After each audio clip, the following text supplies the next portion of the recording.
Right, boys, welcome back to another episode. Another one. Yeah. None of you got changed. Disgraceful. Sorry. It's a different day completely, don't it? Different day, different month, Yeah. different venue and studio. Yeah, we do this every week. We do this every week. Of course we do. But yeah, let's get into a good conversation. I read something this morning which really resonated with me, so I'm going to read it out. Cool. Hopefully I don't get sued from the originators of the content, but I'm hoping people will understand the relevance here. So it says, the biggest mistake I see in kitchens, this was interviewing a head chef basically, is an increasing amount of young chefs who want to progress at an alarming rate without necessarily giving the time and patience to their craft. Salaries and promotions are more highly valued than learning, understanding and experience. I think more time needs to be spent learning from mentors. Hospitality is a wonderful industry. You can never really stop learning. Every day you can be taught something new or try a new ingredient or combination. I think sometimes that can be lost. I also believe it's our duty as senior management to carefully guide young chefs and front of house teams through this process of development, create an environment that is nurturing and positive. And I just basically read that, was like, yeah, you could swap out the word chef there, young chefs coach. for young coaches and head coaches should be doing this. And I just thought there's so many parallels to that. I just didn't know whether you guys could resonate with that or not. 100%. Yeah. That was bang on the money, actually. I was smiling as you was reading it. Yeah. Yeah. Talking about culture there and obviously what's attractive, I guess, for young people coming into the industry. We've talked about before how we started, I know yours was slightly similar, but we earned our way through, we earned the right to progress, I think, through like hours and hours of recreational coaching. Yeah. And I don't necessarily think that's the path that everyone needs to take. No. But it didn't do us any harm, did it, to learn the ropes? But it's that sometimes that rush to just get to high performance because it is fun and it looks fantastic without any foundations of coaching. That's the naivety and the niceness, but in the same breath, the mistakes as being a young person. Like, that looks exciting. I want to do lots of that. I want to get to that bit as quick as I can. Yeah. And you forget that there's all the other bits that come with it and you make those mistakes to chase after that. But if it mentions having a mentor in there, if you have even a half good mentor, or even just someone that you can confide in, or someone that you trust, or someone that can say something to you to pull you back in line, you'll kind of get there. But I think culture in general kind of encourages you to rush to things at the moment. Yeah. You just gave me a pause with that because I was about to go on like an old man run and be like, I never felt that way. Is that a little dig because we've established I'm the oldest man here? No. Yes. I think it might be. I was about to go on an old man run, but I never had that in my original club, and I hadn't even thought about that until you just started saying that. It's a culture-driven thing, isn't it? I wonder if I had started I was a volunteer as well. I did volunteering for 2 years, and then I did an apprenticeship scheme for a year before I ever thought this could turn into a actual career. But high performance wasn't on the radar at all because it wasn't a part of the club. It was just Got it, yeah. There was no high performance in my original club. So I wonder if I'd have come into one of these spectacular facilities that we have now, seen that high performance work on the other side of the gym and go, I don't want to do this recreational level of coaching. That looks way more enjoyable. Yeah. I mean, delayed gratification is something that is really tough in general, isn't it? I think psychologically for a lot of people, because we want the results now, or we want the thing now, or whatever that might be. But actually accepting, like, I can become a high performance coach, but it might take me 10 years. And it's like, well, I don't want to take 10 years. I want to do it next week instead. So why not do that? And I guess, that was a Sky News article, that one, in case they want to sue me for that. But essentially the concept there of like being a chef in a kitchen, like when you're presented with some ingredients, like I guess they have to learn excellence with a finite number of ingredients first. Assumedly very basic recipes but they have to perfect, how do you do these simple things before you can start to specialize, I guess, and then you become a pastry chef. And if you're a pastry chef, you might only use a handful of ingredients, using eggs, using flour, using sugar, cream and stuff. And actually you create unbelievable numbers of things from a finite number of ingredients. And then again, you might learn sauces and then you might like do you know what I mean? Like there's all sorts of different categories, but it's all built on. So they would say, like, do you know how to use a knife properly? Do you know how to boil? Do you know how to fry food? Do you know, like these are the basics. And it's quite a lot of bizarre parallels, isn't there's there? so many. I often use them because I think that our world is very similar to the world of culinary excellence, if you like. If you compare high performance sport with Michelin star food and what they are doing, they're trying to create an outcome to an incredible high standard, and it's very refined. What I would jump in and say is that the practice of perfection is done risk-free, other than the safety of a knife, in learning to be a chef and waste of ingredients. Whereas actually you're doing that with a person, but also not just that, to specify really early on in coaching, I also think it's a little bit hard. And I know you've probably got to do your apprenticeship, as it were, in cooking and stuff. But I think a lot of the time in most clubs, you're the only coach. Maybe you've got an assistant, so you've got to do everything for a very long time. And then if you're lucky, you might realise, actually, that's what I'm good at. I'm going to chase after this a little bit more and become really good at that. For example, a lot of us here really loves coaching bars, and it's become like a passion to coach bars, whatever it might be in that. But to get to that point where you could just sit on bars for most of your sessions, whereas I'm going to assume, maybe naively, you might decide that pastry, baking, cooking, chefing, right from the beginning is what you absolutely love. And because of that, what's the point of me learning to cook a steak? I don't know. Sure. So you can just go down that and be a Paul Hollywood in baking.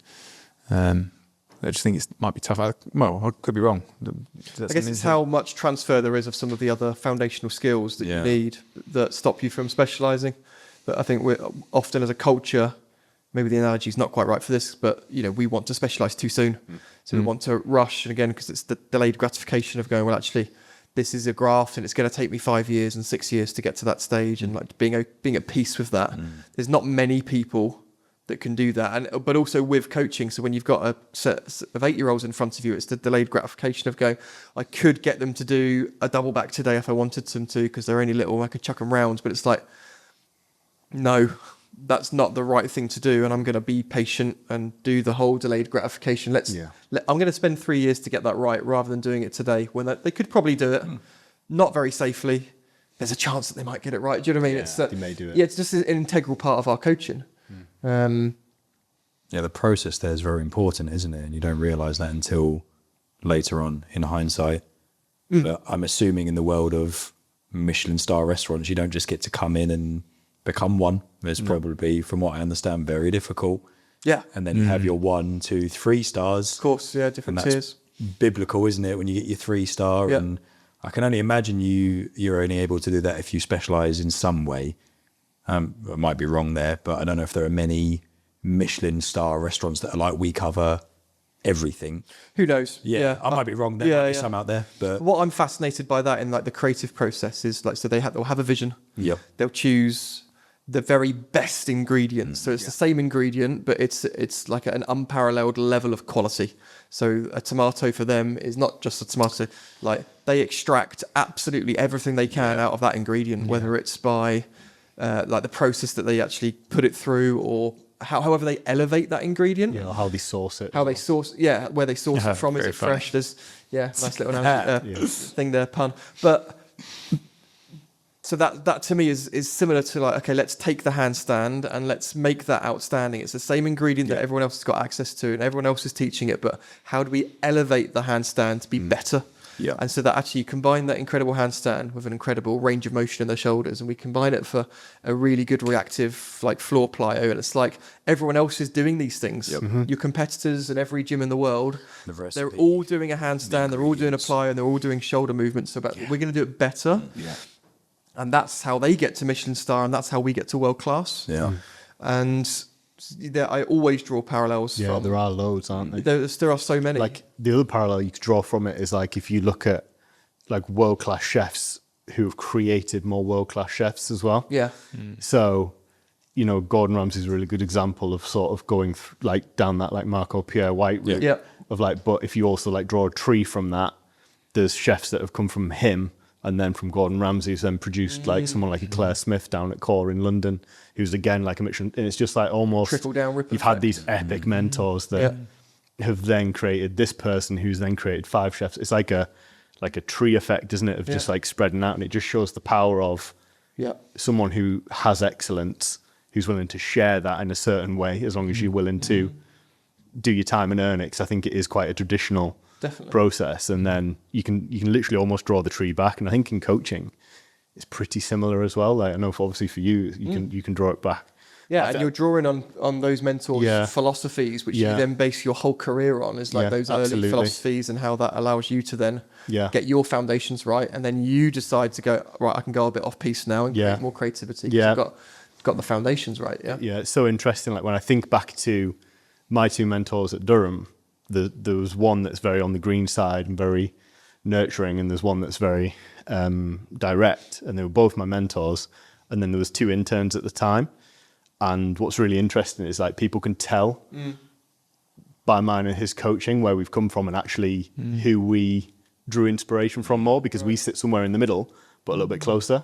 It's really, really interesting. Like when we coach, like people have literally drawn it of like, oh, you're quite similar to X, Y, and Z. And it's like, oh, because we spent a year being coached by these 2, but actually I lean more this way. Yeah, that's and good. He's actually gone. It's so interesting when you like reflect back after all those years, and it's like, I wonder if there's some other interns that have gone out from there that is a mix of those 2 / mine / so you don't know really. It's really interesting to think about though.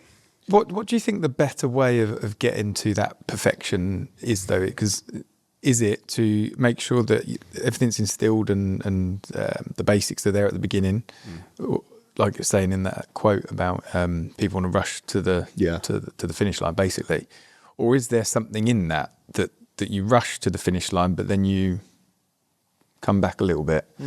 Because there's no denying. I'm very conscious, by the way, that we always talk about when we were younger, when we coached. But I know some people come into coaching later, but still, there's an excitement of doing the big things. Yeah. And if we hadn't had that at the time we had it, it might not have drawn us in the same way. That quite really resonates with me, but it is making me think as well. Like without that initial, wow, what on earth is that? I want to do loads of that. But that's us being curious, isn't it? Yeah. And we in that situation specifically were very much aware that we were there in a learning capacity, and that's the mental. That's the important mentality, I think. It's and again, thinking about it, a bit like a kitchen, but if you're in a Michelin star kitchen, I'm guessing you're in the same vicinity potentially as the Michelin star chef, but also the person that's cleaning the pots. The particular gym club we were at, there wasn't like lots of separate gyms. The elite were in with the 2-hour rec. Everyone's in. So you got to see everything, and it became quite normal that would intermingle or mix with that, I suppose. I wonder if we'd be in the same position if that wasn't the case, or whether we'd still be doing. Yeah, I mean, I definitely think exposure to high performance is key. Yes, again, because of inspiration, but also from a learning perspective. Yeah, you have to literally reach out for it, don't you? Yeah, you might if it's not in your club. Yeah, if you're not actually around it. I was told to do it. I may not have done it if my mentor at the time hadn't have told me to do it, but came to visit you multiple times, didn't I, early in my career, and I've been up and down the country visiting clubs that I just reached out to and said, help. But I think it's about the bit on that quote that I really liked was about learning the craft. Mastering the craft is not just being given it. And not just jumping and arguably I've probably missed some early stuff because I was thrown into quite a high level of skill before I'd say that I'd put the hours in and earned the right from missing some of that younger baseline stuff. So I've kind of gone up and then come back down again. It's certainly in terms of my understanding. But I think when I watch certain skills, or when you watch a world-class athlete, let's say they do a round-off flick straight back, and I'll translate that for the American audience, but a round-off back handspring layout, when you see it done correctly, you go, oh, that's how it's supposed to be done. It's just beautiful. It's like it suddenly clicks, and you go, I hadn't realised that was the standard that I was supposed to be going for. But then when you're in your gym and you're watching it, you might watch it and go, well, that looked all right. And actually, this is where I think about the elevation of a skill, which is, your athlete might already be able to do the skill, and it might be a skill that they've been doing for a long time, but actually, could you actually make it better?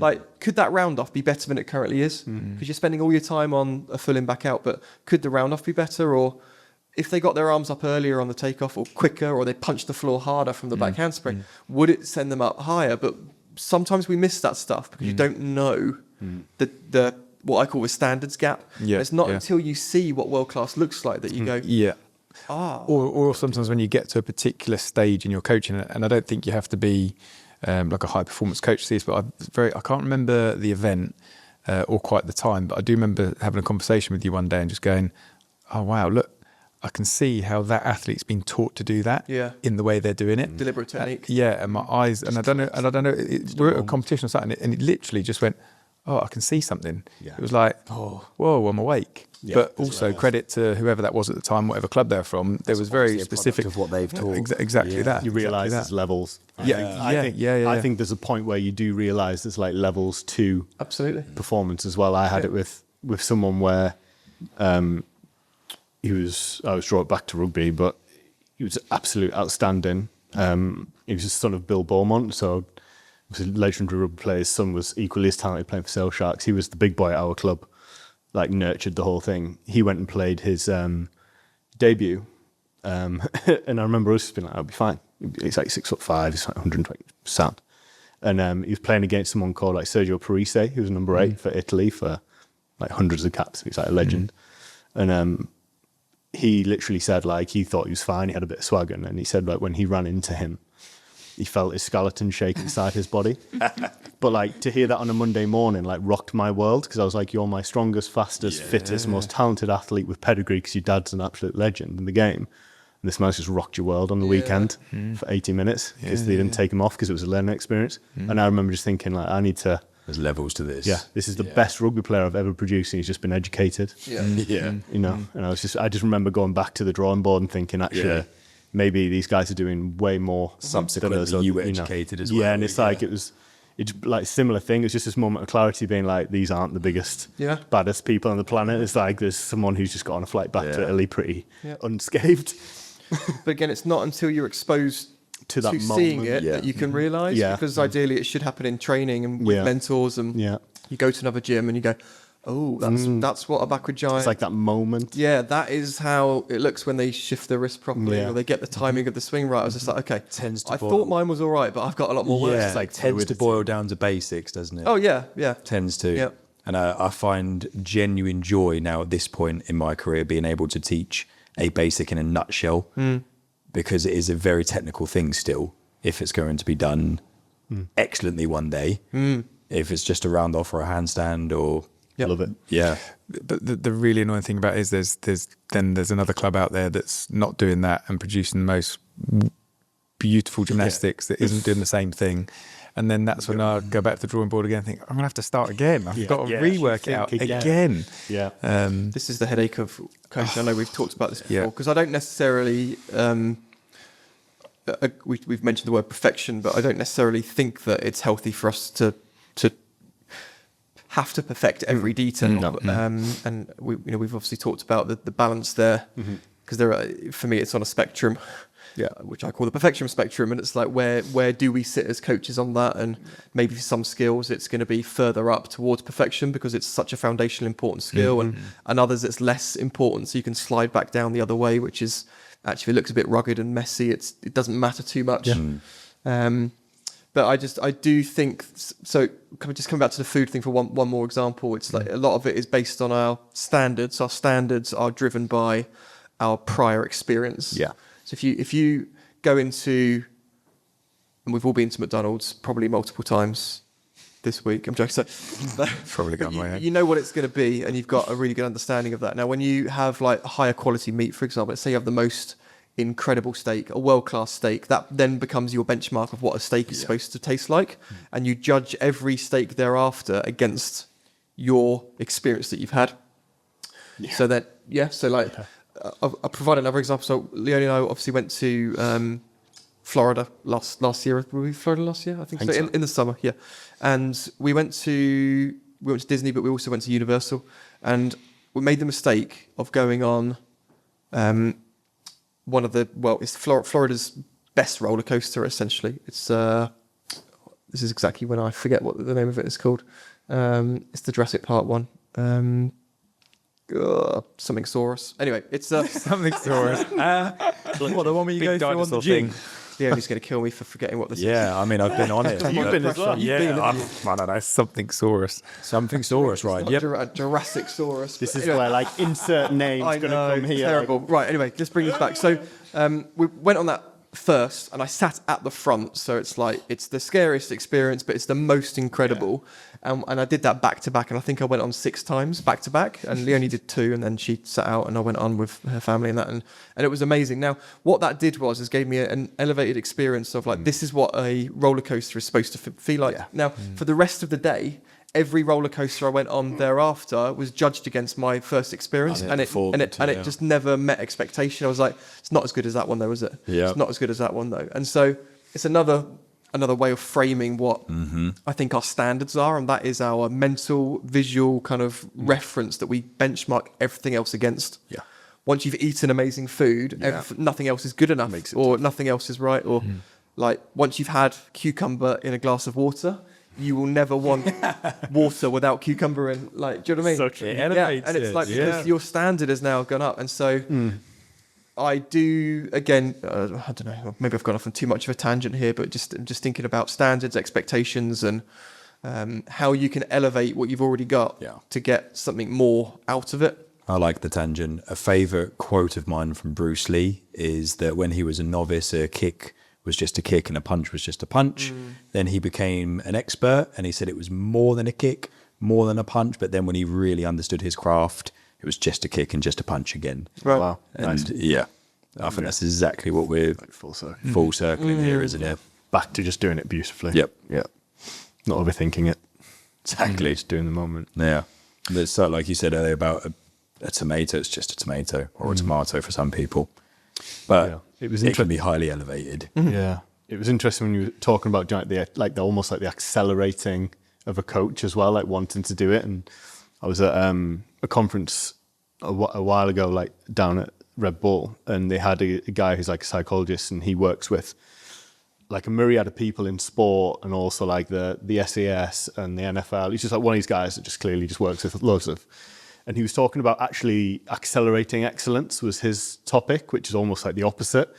And what he was talking about is he weirdly ended up getting in like an investment firm of traders, like a small one. And basically they became the most successful trading firm, this tiny little sort of brokerage type thing compared to the big banks, because obviously it's a very marked thing. And I found it interesting. That was the thing that stuck with me. He's talking about sport, and I was like fully just thinking about like, how have you managed to do it, because you're not involved in the industry. And he was involved in the hiring process. And at lunch, I asked him, when you were hiring these people, what did you look for? Because they're all Oxford, Cambridge educated. They're all obviously just super smart, great with numbers. It all kind of looks the same. I said, like, what was the thing you were looking for? And it was similar to what you said, where you were like, you were just going and seeking out environments. He was saying it's all they spoke about, in the sense of they were just like so excited by it. It was like genuinely what they were chasing down the whole time. And he said he would go out for beers with them once he like employed them, and he'd be like, oh, did you see like the Tottenham Spurs game last night? And he said like he used to just like yeah them off. He'd be like yeah. Anyway, so this like index fund is potentially what we should be. He said like it was all he'd think about, and they'd go back after beers, and like the WhatsApp chat would just they'd go and research what they'd spoken about, and it was just like a passion, I guess, is the full immersion. But I just wanted to find out. I was like, what's the thing that's making you pick it? And it was like it was a young coach that was wanting to accelerate to that point. Hungry, yeah. And then probably when they got into that point, there were people around them that almost stopped them accelerating at that point, but they had the person with the potential to go. And I was sort of thinking, well, actually, makes sense. Rather than getting someone who's great, trying to push them on, it's like almost someone who wants to go, but then they have the people around them to like drag them back and just say, hey, we'll do this for now, but just do it. Yep. I thought it was super interesting because almost the opposite, but he was a fascinating guy. Fascinating. Velocicoaster, by the way, not something. There you go. Not something Asaurus.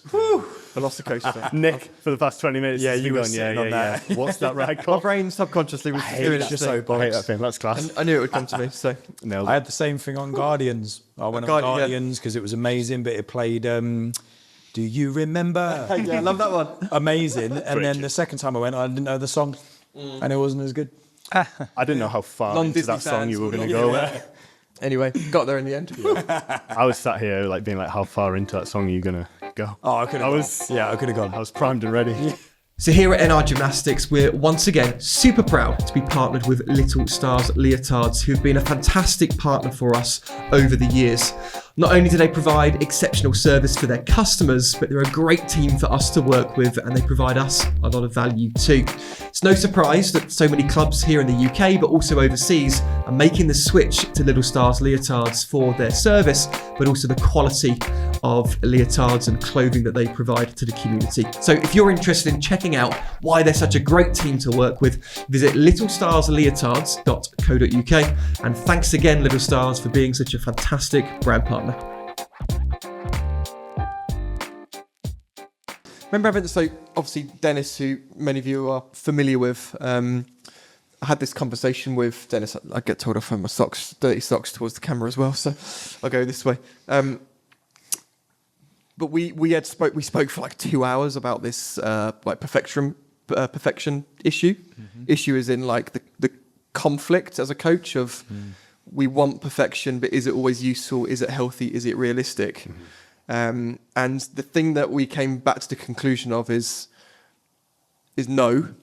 But what's frustrating is if you take it like the Olympic champion and you water down all their basics, they are essentially perfect. Like I said, there's so many examples of the very best are the very best because their foundations are perfect. And that's what kind of then throws a spanner in the works, because it's like, can we coach? Should we coach? Because of the 0.0000001% of people, and that's how they win. Yeah. But actually, that is not attainable and realistic. So sometimes I look at it, and again, I'm very conscious if the word perfection or perfect comes out of my mouth, because I'm kind of aware of the consequences around that. Yeah. But during competition prep, and I use a phrase for tidying up routine bits and call it section perfection. And the reason I haven't got an issue using section perfection is because it's just a part of the routine. If you break perfection down into manageable chunks and then you're able to put it back together, it then doesn't make it such an intimidating prospect. Yep. And I think that's the uneducated approach possibly, is that, boom, right, there's the thing, it's got to be perfect. Yeah. The pressure you put on top of that becomes overwhelming, weighs you down, and then that's when the seams break or the construction falls down. So I think, I've come to feel that it's okay to use it in a very clever way. And then and a bit like you say on that spectrum again, if you're then referring to the basics, which should be the simplest of things for your most advanced athletes, there's not a problem with saying, no, that needs to be 10 out of 10. They probably can be perfect, can't they? Yeah. Again, for me, it's a delivery thing. Yeah. The way that you deliver, because the gap between a double back and a double double is huge. Yeah. And the difference in that gap is usually how well they've mastered the foundation. I think we've spoken about this in terms of competitions as well before, like grades, for example. Our grade system, we've had perfect scores come in before. Right. On like a vault, they've got a 14, or a range and conditioning, which is literally just stretching and a press to handstand in some cases. We've had perfect scores. Yeah. So that was perfect. We can literally strive for perfection in that case. Yeah. But then you have to reframe it when you take them to their first junior elite competition, because I promise it's not going to be perfect. Yeah. In fact, I really doubt it. It's like targeted perfection. Like you were talking about, not that perfectionist model of like, you read the research of like, if we have a perfectionist mindset, it can lead to anxiety, stress. Yeah, absolutely. But it's like that. I don't think that's what we're talking about. I think it's that target refinement. Yeah, that targeted like moment of we should really be striving for that to be as great as we can get it to. And I'm the same as you. I really say perfect and never use that word. I'm thinking it. Yeah. And I guess if we're going to delve into the topic of perfectionism, then, which is definitely different than I think what we're talking about here, but for the avoidance of doubt, avoiding language which encourages the gymnast to have to be perfect. Yeah. You must be perfect, and because it's just not attainable, and it's certainly the wrong kind of influence we want to be having on younger gymnasts. Now, I think you mentioned earlier, Ross, that I think the question was, do you rush ahead and then come back? So I think that like if I use the credit card like as an example, that if you like make the purchase and then spend a long time having to get back to zero again, sometimes it can feel a bit like that with skill acquisition. I call it remedial coaching. So you spend a lot of time fixing things, which isn't the best investment of time. So it's like, can you afford to rush forwards to then spend a lot of time fixing? And that is probably the reality for a lot of coaches. They'll teach a skill incredibly quickly and then spend 5 years working on fixing the problems as a result of not having that delayed gratification. So the difference for me in that scenario is not referring to the skill, but the person doing the learning. Okay. Is there a benefit in the person rushing ahead, learning to spot something inside out? This is the hardest thing, and then connecting the dots backwards. Yeah, because I totally agree from a skill perspective. Yeah, I mean, I suppose the danger is if you're that coach and you've learnt to spot it, you can spot them through it and they'll pick up the bad habits. But I totally agree from the skill acquisition point of view. Yeah, you're better off putting it together with the sensible puzzles. The sensible pieces of the puzzle first. Yeah. What's fascinating is that everyone's had a different journey through coaching. Listening to a lot of high-level coaches and how they've navigated through it doesn't look the same, does it? Some people have had really good mentorship, some people haven't had much, some people have been brought up in a club where it was like excellence is just what you do every single day, and others have had to really go out and seek that. It looks different, which I think is fascinating. Teaches you different lessons along the way. But as we mentioned before, like there's so much opportunity now. I don't think there's an excuse really for coaches of saying, I'm not able to learn, or I can't learn, I don't have access to this. It's like, well, we all have access to learning opportunities now. If you're watching or listening to this and you've got a smartphone, you've definitely got access to learning opportunities where you create the doors to walk through. I think people are quite willing to help as well. I think sometimes people don't reach out enough and say, hey, I'm really interested about learning X. Would it be possible just to come and sit and observe your environment? Where I think that's something that I used to do quite a bit. Back in the days, I would go to professional rugby clubs because that's what we were trying to build. And you don't know that unless you've been in one. And I used to just say, hey, can I come and spend a day or 3 days or whatever it was? And you'd very rarely get a no. The odd person I've never had a negative experience. The odd person would blank you maybe, but it's maybe because they were busy. Yeah. But normally, I can imagine you guys, if someone reached out, you'd probably be like, yeah, of course. Fine. Wouldn't even, as long as it's checked out and it's all safe and stuff. So, I think it's an interesting concept. It's quite a traditional way of doing it as well. But and they're the right environments to go to. Like if it's a no, then you don't want to go there anyway.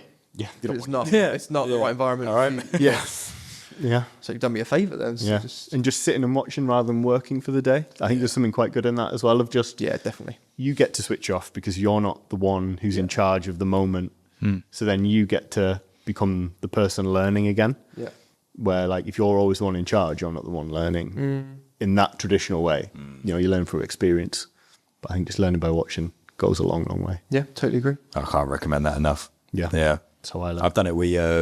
We asked a circus that came into town if we could come and watch their training. Yeah, they said, yeah. Fun. Yeah, they were doing trapeze and they were learning to do a triple back to catch. Class. And they were struggling with it. But then a year later, they came back, same circus. And that's amazing. They did it. And they could have said no, couldn't they? But just I love that. Curiosity. Yeah, reaching from an outside sport as well there, or an environment for you as well. That's really interesting. What did you learn? What was the biggest? They were getting... There was a real sort of team thing there because there was a trapeze act. There was 4 of them, I believe. Okay. The woman that was doing the triple back was getting very frustrated because they kept missing. Yeah. And we were just sitting down there, a friend of mine and I just like, wow. It didn't matter how many times she failed. It was amazing. Yeah. But they were like cracking on, get back up again, go again, go again. Yeah. And then I vividly remember watching the act a year later because I was anticipating this skill, obviously. And I remember the guy who was catching this woman doing the triple back leaning out really far. And I was only watching him because I was anticipating it happening. but he was holding on to his friend who was holding him. It was like one of those things that you see in a film. Yeah. But he'd seen that it was going to go short. Oh, really? And they were obviously just so in tune with each other. And interesting. We're trying to explain to these gymnasts that it takes probably thousands of quote unquote failures for them to have put that in the arena. And even then she nearly messed it up. She let go at the wrong time and he anticipated it and moved out. Yeah, cool. Yeah. Full teamwork. To jump on that, you said their relationship they were just so like in sync and stuff. Like a chef, a cook has to be in sync with his ingredients. Like our ingredient is the athlete. Yeah. And like fostering that relationship is key. Yeah. That's ultimately what's going to get your athlete to be your Michelin star. Yeah. And that's again something that happens over. Yeah, or even you've referenced a year of one skill. Yeah, to be able to do the perfection or to make the adjustment to make it be viewed as being perfect. But it wasn't. But it was. But there's perfection within that to be able to make those corrections to have it performed at that level. Yeah, and if she'd have fallen doing that, would it have been a failure? Maybe in her eyes, but they might have tried again. Or would have all been like, you know, And a bit of still drama. spectacular feat. As long as in that. But like you said, Nick, the ingredients for us are all the same, actually, especially now. I know you've touched on this many times with your social media and your all Everyone's of using the that same drills. Everyone's got access to the same all out there. equipment within reason. Yeah. There's no secrets behind any of that now. So the difference is in the delivery of the recipe. Yeah. So that human insight. yeah, those variables. What have you learned along the way? all the understanding of the recipe. Even Yeah, the because delivery I of can it. copy, and I use this a lot. You know, I can copy something out of a cookbook. I bought an air fryer like everyone else in the human world. You know, but life-changing. life-changing. Yeah. But I followed a recipe, and it didn't look even a simple thing like an air fryer. I cooked the food, and I came out, and I was like, that doesn't look like it was supposed to look. Like the picture in the cookbook does not look like that. You know, but I've probably compromised on 10 different things. I go, well, that's not as fresh as it probably was in that kitchen and with that chef, and that ingredient definitely isn't as expensive or you know, whatever. And I didn't actually know how to do that at all, so I just chucked it in there. Just winged it. Yeah, and it's like, right, you have to what do they say? Taste to and season to taste. Season to taste. Yeah, that's It's right. like, Refinement. don't know how to refine it. I don't really know what I'm in for. So I've compromised at 10 different points, and like evidently it's going to come out looking completely different. Right, and that is. So I get asked all the time, can you write programs for me? I'm like, nope. Yeah, no way. I'm going to teach you to know how to write your own programs. I'll teach you the foundations so that you know what the variables are and how you can learn from that yourself. But there's no way I'm going to write a program for you and say, there we go. There's more value to that as well. Yeah, for sure. It's like when I'm providing programs for a club, it's trying to explain like the why into what we're doing, because I'm very aware I'm going to get in my car and go today and not come back tomorrow. Yeah, for a you're not while. there every day, are you? Yeah, and it's like you have to know it, don't you? It's like that's the value, because if I don't ever come back, you've still got the knowledge, where if it's just provided for you, it's Exactly. bombs when it runs out. Oh, you must have to be so eloquent in your delivery. Yeah, Because it's a product, isn't it? You're yeah, it's different to being in a full-time environment. yeah. You have to try and make as much clarity as you can. Do I get that right all the time? Probably not.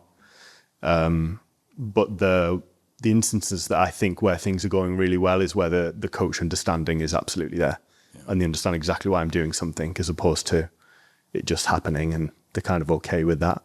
But yeah, it takes time and constantly getting it wrong and right, and But you being aware of that is probably huge. yeah.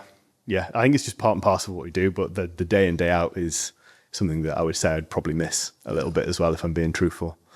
Of like, you get to come back the next day, so you don't have to have that like big moment of like education. You could just do it over Monday to Friday. Yeah. would be a little bit nicer at times, for sure. I'm getting hungry talking about food. Yeah. I'm genuinely going to be thinking about the links between There's so many. two. It's fascinating. Yeah. I'll tell you what I was... think you could go on and on and on about it. Yeah, one of my... I guess the moment that really connected with me was, I think it was 2017. I was in Australia and I just finished a consultancy trip. It was in Sydney. I remember it. Leonie and I were... it was the day that we were leaving. We thought, right, we'll have a nice dinner. And we went to a restaurant which had an open kitchen. And so it was like you could... And I requested a table as close to the kitchen as possible, because you could feed off the energy of the kitchen. And I remember just being fascinated by watching it. I think it might have been my first time doing that. And you can hear how they're communicating, and obviously they're very direct. But the realization that they were trying to produce a plate of food which was replicated exactly the same every single time, in the same way that we're trying to deliver routines which are replicated every single time. And the head chef was in charge of quality control, and you could just tell. You didn't need a badge, didn't need a special hat or a uniform. You knew who the head chef was because he was marching up and down, and he was very direct. And look, I'm not suggesting that this is the way that coaches should deliver, but the message I'm trying to make here is that someone was in charge of quality control, and he'd literally said, "No, let's do that again. That's not good enough." Like, his reputation was on the line because he knew that every plate of food that went out had to meet a certain standard, and that was the standard of the customer's expectations. Well, our standard is what the judges are looking for. And so when the routine is delivered and it's not good enough, the judges deduct. And in this case, the head chef wanted to make sure there wasn't just a messy plate, or there wasn't too much sauce or not enough, or whatever those differences might be. And there was a number of times he was like, "No, that doesn't, like, start again." Or, "Can you change that? Take this off. Like, that's not clean." And it was just constant feedback all the time. And all the other chefs had to just kind of embrace that and go through it. And I was so in awe of, like, what they were creating, because it was high performance in action. It was like really high standards and expectations, really clear instructions, like absolute role clarity, because there were so many people in charge of their own in particular ways that they contributed to the end result. The head chef can't do it on the head chef. No, it was like a team just in perfect harmony and sync of how they worked together.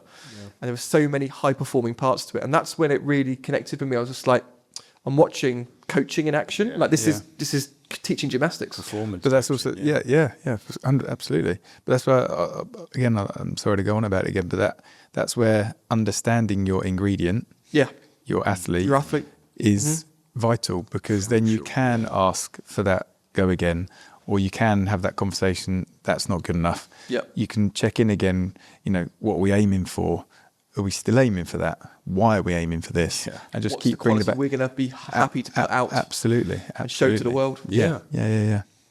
Because ultimately, like, as a judge sport, it's pretty easy in that sense. The judges are going to tell you how close to, in inverted commas, perfect that presentation was. So we've all got access to the information. Go, right, well, we weren't good enough at that, or we're really good at that, and our execution score is really low consistently. So what does that tell us about our expectations and standards?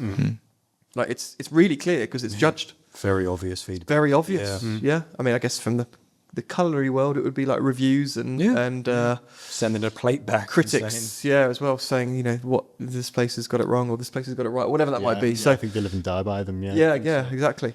But I learned a lot that day about the importance of standards, role clarity, expectations, the process, quality control, and I've never lost sight of those parallels. It's like that moment of clarity again.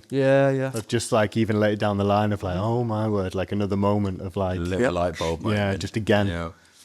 And the first time I had cucumber and water as well, I was just like, life change. Well, it was just like, that is elevated water now for forever. Like, I'm at home and just go slice a cucumber. I do. And there was oh, you snob. So one of the books, we should talk about books actually before we wrap up. But there was one of the books that I really like, of the author, Robin Sharma. He's written a load of books. The 5 a.m. Club's one of his most recent. The Monk Who Sold Us Ferraris, one of my favourite fables, like, beautiful book. And I've watched some of his content. He talked about a restaurant that he went to, or a bar, where they de-seed the lemon wedges. He says, de-seed the lemon wedges. And it's like the attention to detail of that venue is that they cut the lemon into sections, and then they tweeze the seeds out, or whatever, in order to improve the experience of the person that's drinking it. And he uses that as his kind of analogy of painstaking. But that's detail. That is high performance. That is like standards. Standards and expectations at play. All that in a lemon wedge. All of that, and it's just simple but effective. That's going in the water. Just the water. And I guess coming back to a previous episode, that's their philosophies of what excellence looks like in everyday. How do we behave around here? What's acceptable? What are they willing to accept or not? Yeah. And that's all of that is going to kick out a result. Yeah. Before we talk about books, there's a film called Burnt with Bradley Cooper, which is He's a great film. Amazing film. He's about chef. 2-star Michelin chef who was spectacular early in his career. Then he completely fell out of grace and then came back to try and get his third star because it was his Olympics.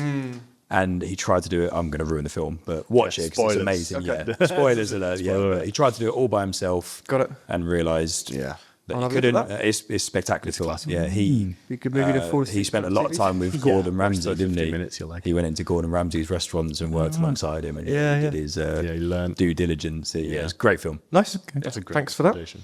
So should we finish off? I just mentioned like Robin Sharma being a favourite author. It's not coaching specific at all. It's just, but it is another great book that he wrote. Actually, was the leader that had no title, and it's all about the importance of understanding that it doesn't matter who you are, whatever level of the chain you are of chain of command, you can choose to be a leader. Like leadership is not a title; it's an attitude. So there's a few recommendations from him there, but. Has there been maybe one or two books that you feel have really impacted you or that you've really enjoyed? Ross, we'll start with you. I mean, I still really like the ones with big pictures and not many words, and that's the ones you get the crayons with as well. Yeah, they're really good for me. I'm not a huge reader, but I have chosen specifically lots of books to have on Audible. And again, with the driving, it's been really, really useful.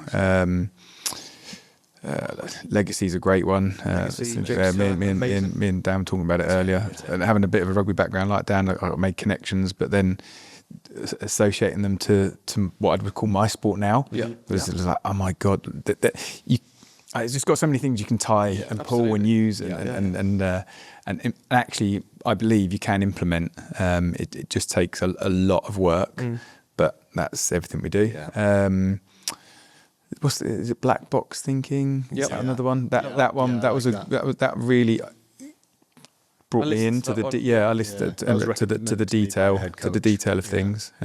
Jason, is it, or Saeed? What's the possibly Matthews? Possibly. That's great. And not to hog too many. I really enjoyed Shoe Dog for the story that it tells of nice read, holiday read, determination, not giving up.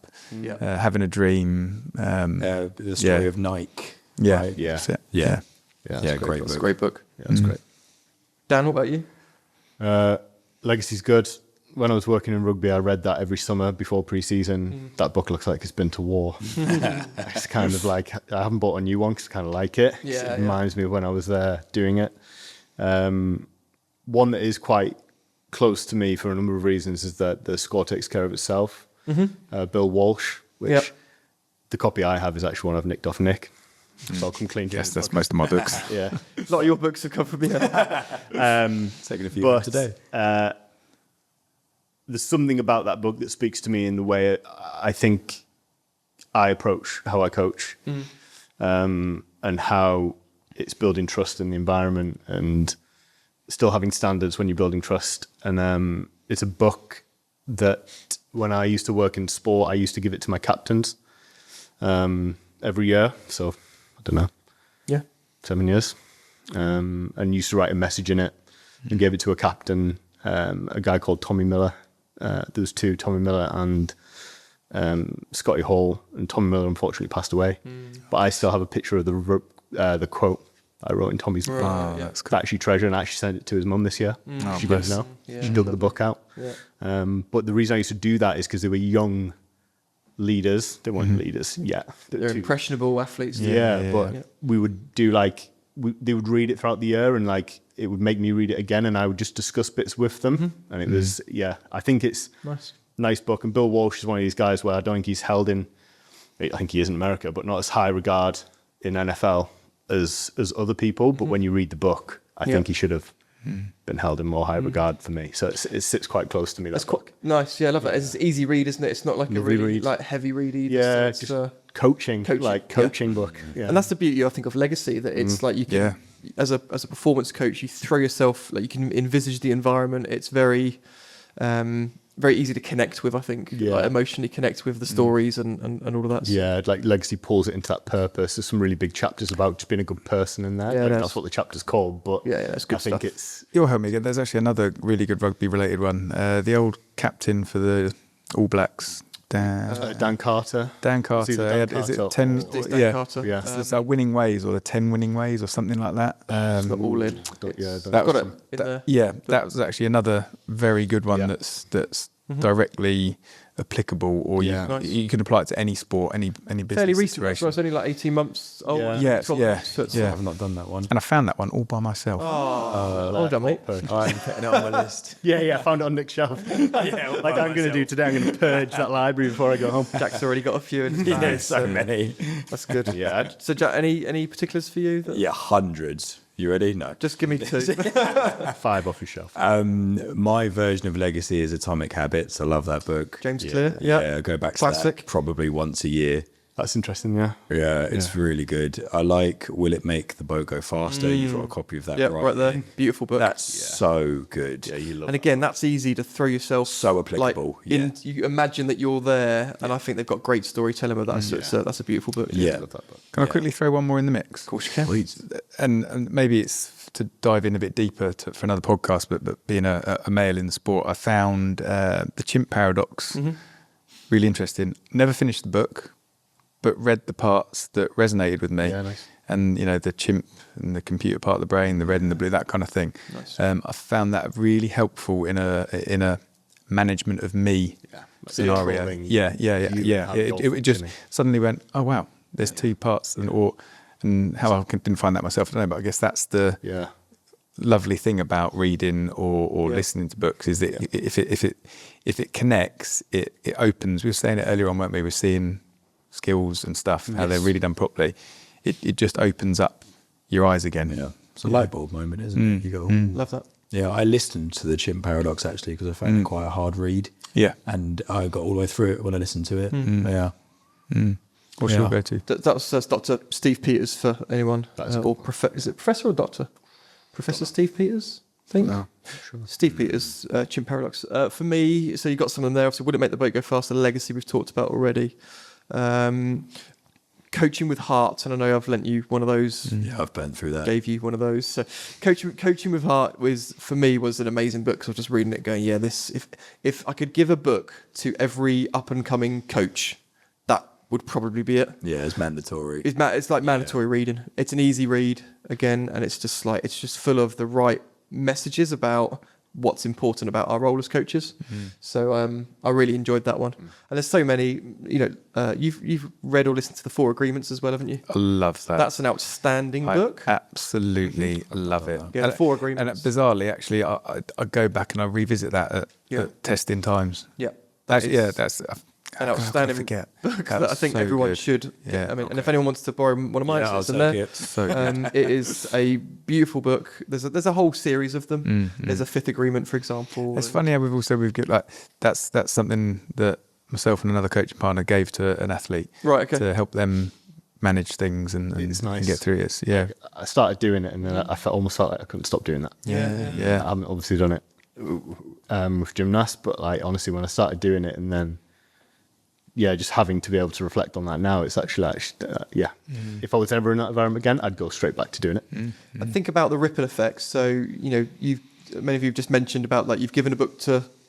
someone's given a book to you or referenced it, and then that's impacted you in an amazing way, and then you've gone on to share that with someone else that goes on to, and then it's the trickle down effect, isn't it? And it's like but coaching's the same thing, isn't it? You share a philosophy, knowledge, or a bit of information, and how many people that then bounces off and ends up at, and I think it's remarkable. So. It's really cool. One of those captains ended up coaching at a university, and then I remember he was on holiday and took a picture of the book and he was reading it. He's obviously gone, there must be something in here that I need before I start my job. But it was years later, like we're talking maybe 4 or 5 years, so I messaged him being like, great read. It's got a quote in it as well. It's got my scribbling on, ruined it for him to begin with. Good times. Fun. Thanks, gents. Another great rich conversation there, and I appreciate everyone's willingness to just sort of get into some deep stuff and cool. share openly. So thank you very much. Okay. Thank you. Cheers, guys. Thanks so much for listening to this episode of the Gymnastics Growth Show.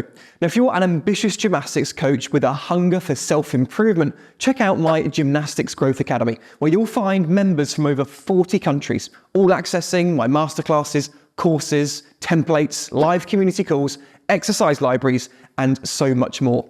It's a program that members have described as life-changing. So why don't you check it out for yourself? Head to gymnasticsgrowth.com to learn more.